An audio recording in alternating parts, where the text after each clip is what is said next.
Hello, everybody, and welcome to the ASA presentation on succession planning for agents, how to monetize your practice in retirement. We were thinking about this at the ASA. We're a 41-year-old firm. We've worked with a lot of producers over the years, and we have a lot of producers that are in various stages of retirement, and we're trying to think of solutions to help them make decisions relative to their practice and possibly even turn that into an opportunity to give them some income in retirement, also take care of their clients better. And so we put a lot of thought into this, talked to a lot of people, and we think we've got some ideas on how we can help our agents monetize their practice in retirement. Now, what's our target market? Our target market are insurance producers who primarily sell life insurance and annuities, either as a DBA or through their insurance agencies. Now, this is our target market. We're not focusing on commercial and P&C agencies, although we do have a lot of friends there. But they have a very ready market for their businesses because of the way the products are compensated and the renewal streams of those products. And so we're not going to focus on those types of businesses for today's meeting. We just want to focus on the independent life agent or annuity producer who's out there. They've built a business, they've got a bunch of households, they're in various stages of retirement, and they're just trying to figure out what should they do, what kind of decisions should they make relative to taking care of their clients when they want to retire. And why is this important to us? Well, it's our strategy to leverage the gray wave. As we all know, the insurance producer is getting older. We do work with it is not uncommon for us to work with insurance producers that are in their 70s and even 80s. And they all have these types of issues and concerns. And some of our best producers are in this group, and we want to try to help them. So what happens to a business once you start retiring? I mean, typically it kind of atrophies away and clients become orphans. And the carriers, they're not gonna really help in this process. Most carriers, they don't know when a producer retires or even passes away. They don't make, if a client will call in for service and says, hey, my agent has passed away or my agent is retired, they might give them an option to be serviced by maybe a company call center, or maybe possibly introduce them to a new agent, but that's probably unlikely. What do we look at it? We think it's an opportunity to reinvigorate a practice that was a good practice and just needs somebody to pay attention to it. It's an opportunity to supplement your retirement income. Renewals for a life and annuity book are uncertain. They vary by carrier, they vary by product, they're very difficult to value. And so we think if we can reinvigorate that practice and generate new sales and new renewal streams, that it's going to be a win-win for the agent that is looking potentially for a successor. Look, it also gives you a way to control how your clients are serviced. I think that's a duty that we owe our clients when we want to retire is their policies, because of the low interest rate environment we've been in, because of the cost of insurance increases we've seen. We have a lot of clients that are affected by those things, and their policies are affected. And if we can service those policies, then we feel like not only will you win, but your clients will be better serviced as well. I want to make a distinction between what is a sale and what is continuity planning. For today's session, we're talking about continuity planning. So if you're a P&C agent, or you own a commercial agency, or even a health insurance agency, you've got the ability to sell your renewal income because it's consistent. You know what it's going to be pretty much every year. It's very easy to value, and there is a ready market of buyers and sellers. But if you have life and annuities that you primarily sold, those things vary by company and product, and usually they're not sold. So they will keep the renewals, a life and annuity producer, and normally enter into an agreement with a successor producer to sell to and service and market to the existing block of business. So what are the common strategies? Well, unfortunately, doing nothing is probably the most common strategy. I don't think it's the most popular, but it's the most common because not enough people are giving the producer who wants to retire options and education on what their options are. At ASA, we think we've got 3 models to introduce to you. The first one is, let's introduce somebody to market and sell to your clients, but we're not going to formally transfer your existing clients to them. We're just going to bring in a new partner, so to speak, to continue to service and sell to your clients. The second model is, hey, let's bring in a brand new agent of record. Let's block transfer the clients to them and let a brand new person be the agent of record. And the third model is called ASA support. So where is ASA support going to come in? Let's say we have an agent and they're interested in doing something, but they don't have a successor identified, and they don't know which one of those 2 models I just talked about they would go with. But they know they need help. So what we're going to do is enter into an agreement with them where we'll prioritize their book.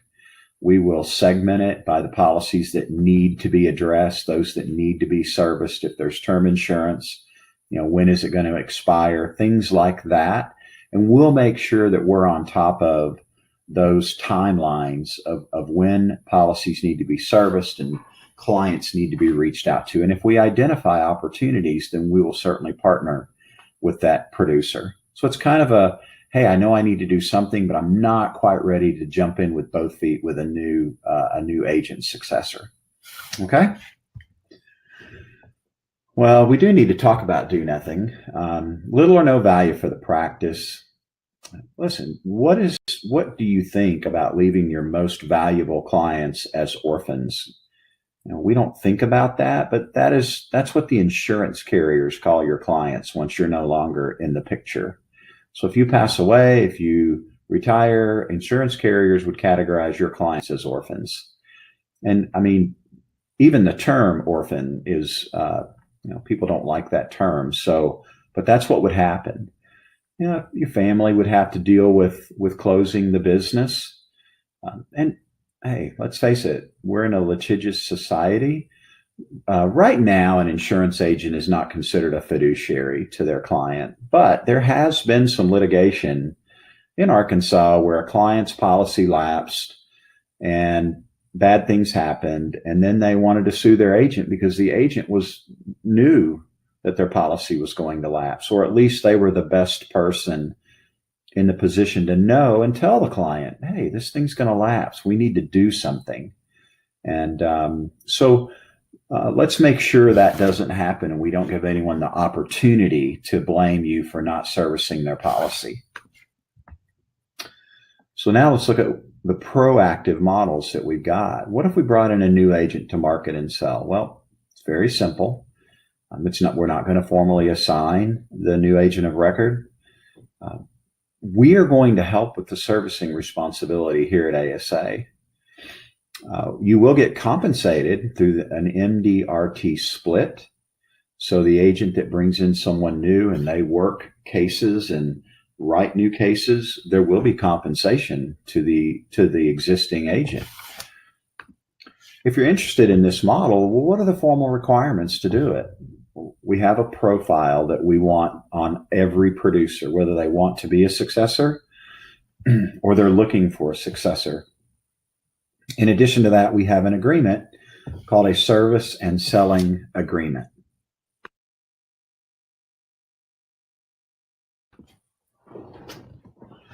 And what the service and selling agreement does is it's fairly short, and it just outlines what your responsibilities are to service and sell to an existing block of business. And we keep that on file here at the ASA group. What if we want to be a little more formal, something a little more final? Well, then we can bring in a brand new agent and block transfer those clients over to that agent. We have contacted 4 or 5 of carriers that we do most of our business with. Um, what I think the best way to do this from all of the input we've received is we do a block transfer agent of record for servicing only. It doesn't affect the renewals. And the new agent's going to service, market, and sell to the existing clients. In this model, we think the best way to compensate the prior agent is through what's called an earnout. And we'll explain what an earnout is in a little more detail, but I think it's the proper compensation method when there's really some finality into what you're doing. You're actually bringing a new agent in to be the formal agent of record. And so we'll get into what the compensation models look like. So what are the formal requirements for doing this? We have a producer profile. We want on everybody. A letter of instruction per carrier. So what the carriers have shared with us is, for most cases, just a simple letter of instruction is going to be good enough, along with whatever agreement that you would enter into. Some carriers have a block transfer form and some do not. I think a baseline as far as things you'd want to have, though, is the producer profile, the letter of instruction, and more than one, because most people will put business with more than one carrier, and then a continuity agreement. One other thing is if you have used ASA to clear your business, then this process is fairly simple. If you haven't, it's a little more complex. We would want to know the carriers that you have or business that you've sold outside of ASA. The process is a little more complex, but that's just part of the due diligence that we would want to know so that we can make sure and walk you through the proper procedure to name this new person the agent of record over all of your contracts, not just part of them. What about ASA support? We talked about that. This is the simplest thing to execute. And we have, right now, we've got 9 of these already in force with the ASA. We've got a couple of the full-blown, hey, I want you to take over the whole block. But this is if you recall, where we said, hey, I'm not quite sure that I want to bring someone new in, but I know I need to start taking care of these clients better than I have been. So we're going to help you with the complimentary policy reviews on the book of business. We're going to identify the sales opportunities. If you have term insurance, we'll help you with the X-dating of those. I was told the other day that's kind of an old school terminology, X-dating. That's something you used to do with CDs. You would X-date maturity dates on CDs. Well, I'm talking about X-dating the expiration date on term insurance. So reaching out to a client, maybe 6 months before their policy is going to expire and making sure they understand conversion opportunities or potentially rewriting that business. We think this is a nice, simple solution. Could be temporary, could be permanent until a successor agent is found. And once again, it seems to have, kind of caught fire with a group of our producers because they like it and they like what it does and they like what we do to help them execute it. What are the formal requirements? Well, once again, we want that producer profile. We need to know about your business. We need to know what kind of products you've been writing, things of that nature. We need to know who your top carriers are, that kind of stuff. We know a lot of this already, but we just want to consolidate it into something that puts it all in 2 sheets of paper. And a service and selling agreement, which we already have on file here as far as a specimen document goes with the MDRT split. With that said, none of us are going to do this unless there's some compensation involved. So let's talk about that. We have the MDRT split, and that is for, you're going to bring a new agent on, but they're not going to be the agent of record. It's also for the ASA support. So no new agent of record. You just want some help. Let's do the MDRT split. The second way is called the earn out period, and that's a compensation method where if you have a new agent of record, And so what is it? Well, basically, we're going to agree on the number of years that a successor agent splits first year commissions and renewals on new sales to your existing clients. And those splits can be the same or they can decrease over a period of time. Now, if you bring in a new agent of record, there's some finality to that. So what we're thinking is the compensation needs to have some finality to it as well. So let's do that and let's have an earn out period. We're going to go into both of these in a little more detail. So what are the MDRT split guidelines? Essentially, MDRT says every case has 5 distinct components to it: marketing, data collection, case design, implementation, and service. So depending on how much work each agent did, that MDRT has this as a guideline. Guidelines are not rules. They're not hard and fast, but it's a guideline to kind of just help 2 agents decide how to split a case. What about an earnout period? Well, I may say, hey, I'm going to buy John Doe's, not buy it, but I'm going to be the new agent of record. And John Doe's going to make me the agent of record. And then John's going to spend a year really aggressively and actively introducing me on a favorable basis to, number one, John's most valuable clients. And number 2, all of the clients, if that is possible. And so we've seen these done a couple of different ways. First example is we could say, we're going to split the business 50-50 for 6 years. And after 6 years, we'll no longer do any splits and it'll be over with. Or you could say, hey, we're going to have a decreasing split. We'll do a 50% split the first year, and then we'll take it down every year after that in the example I've got here, for 5 years. There is no rule for how it's done. It's just an earnout period is a split for a period of time, and it either can be level or it can change every year. I think the thinking is the existing agent really is active, making favorable introductions in the first year and is earning a 50% split. But as the years go on, the clients will start to look at the new agent at more as their agent of record. They'll start going to this new agent when they need support and service. And ultimately, the existing agent will have little to no interaction or involvement with that book of business. By the way, as you split business, you split not only the first year commission, but you also split the renewals. What I like about this is, regardless of the model of compensation, whether you're doing an MDRT split comp or you're doing the earnout period, is that the carrier is always the one who pays the comp to the agents. So what about Goodwill? If you are bringing in a new agent of record and transferring all of that business over to the new agent, except the renewals, there is a value to that, and there's a value that shows up over the next 5 or 6 years or whatever it is during the earn out period.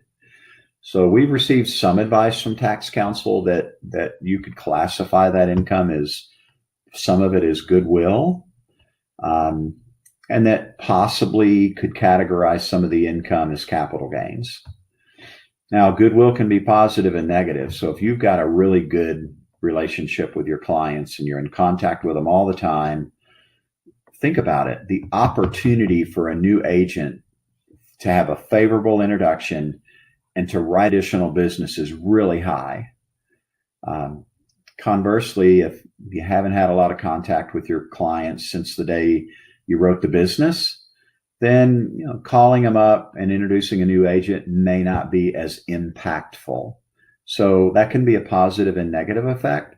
But if you do feel like if the earnout's the way to go, probably would want to consult with a tax advisor and see if some of those payments could be categorized as capital gains. What are we going to look for in a successor? I mean, look, number one on the list should be somebody that you can trust. somebody who's got some credibility in the business, but this would be connected to trust and credibility, which would be someone with a moral compass and somebody with integrity. How do you determine that up front? Sometimes it's feel, it's talking to people that this agent knows potentially in the community. The insurance business is pretty small. It's not hard to find information out about different insurance agents. So we feel like a little bit of vetting, we can probably help you get comfortable with somebody who wants to be a successor. How about work ethic? You want somebody that's going to get out there and see your clients and talk to them, do policy reviews, take care of servicing issues. Someone who's actually going to come in and not just expect the clients to pick up the phone and call them, but understands that the value in this agreement is the favorable introductions and them being very proactive in their activity with this client with these clients. We want somebody with experience. You wouldn't want to bring in a brand new agent, but if somebody had 4 or 5 years experience, that would be okay. Hey, we've got some successors that are in their 60s that want to work for another 10 or 15 years.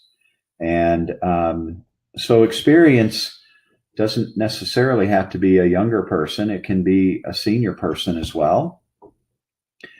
Somebody with some insurance acumen, right? You want someone who's been in the business, has sold the kind of products that you have sold and represent your practice. You probably should have a pretty good a chemistry as to whether or not you two would be a good fit, and this person would be a good fit for your clients. And geography is also a concern. If you feel like that your clients like to see people face to face, then you probably should find somebody who can at least get face to face with them, or is willing to get in a car and do that. And so geography is certainly a concern. Credential, always a benefit, but doesn't have to be. Clearly, you want to make sure this person is properly licensed and could get licensed with the carriers that you've written, not licensed, but appointed. Could get appointed with the carriers you've written business with. Maybe you've got variable business on the books. You want to have somebody as a successor who also had a variable license. So what's the process? Well, first thing is to meet with us either in person or let's do a conference call and let us fill out a producer profile. This isn't Match.com or Tinder, but we do want to know about you so that if someone wants a successor and someone wants to be a successor, we could look at their two profiles and at least on paper, see if we think they might be a fit. Decide which one of these models is right for you. Are you ready to bring someone in but not ready to make them an agent of record? Are you ready to bring someone in and make them the agent of record? Or are you just not sure, but you know you need to do something as far as servicing your book of business? Maybe that's ASA support. And then start thinking about a successor. Obviously, at ASA, we are proactively trying to identify producers who want to be successors. But you might find one as well. So I think that's a collaborative effort on both sides. What are the triggering events that activate this agreement? You may execute an agreement with someone and say, I want you to be the person at the right time. Well, you've got to have the agreement in place before the right time. And so what does that mean? Well, when you become disabled, maybe impossible to enter into an agreement with the right person. When you retire, that's okay. You can enter into it then, but who can definitively say that they're not going to become disabled or die before they're ready to retire? And certainly the disability and death trigger, you pretty much have to have the agreement in place before that happens. Otherwise, the potential of it happening, are diminished. Then execute the agreement, sign the deal, let us put it on file here at the ASA group, and notify the carriers if it's required. If you want to find a new agent of record and go through that process, and certainly the carriers would be involved. Talk about a couple of facts. Normally, if you make favorable introductions to your clients and say, here is Mike, he's going to be your new agent of record. It's time for me to take a step back, but I've done a lot of work. I've done a lot of vetting, and I think Mike is the right person to work with my clients. Those clients probably aren't going anywhere. They're going to say, okay, where do we start? And so the second bullet point really is a confirmation of that. The more effort the existing agent takes to make favorable introductions, to be really involved in this transition in the first year or so, the more successful this plan is going to be.